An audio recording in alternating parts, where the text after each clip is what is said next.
Sa bawat araw na dumaraan, napakahalaga ng pagkakaroon ng mabuting asal o tamang pag-uugali sa ating pakikitungo sa kapwa. Ano nga ba ang ibig sabihin ng manners?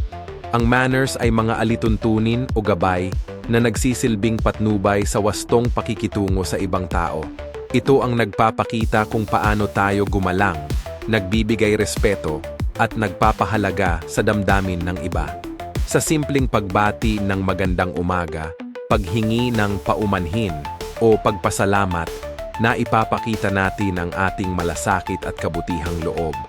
Mahalaga ang manners dahil ito ang pundasyon ng magandang samahan sa pamilya, paaralan, at buong komunidad. Sa simpleng pagsunod sa pila, pakikinig ng maayos kapag may nagsasalita, at pagtulong sa nangangailangan na ipapakita natin ang tunay na kabutihan at paggalang.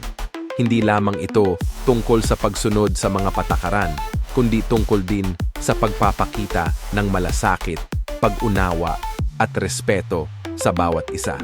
Kapag pinapairal natin ang mabuting asal, mas nagiging maayos, magaan, at masaya ang ating pakikitungo sa bawat tao sa paligid natin.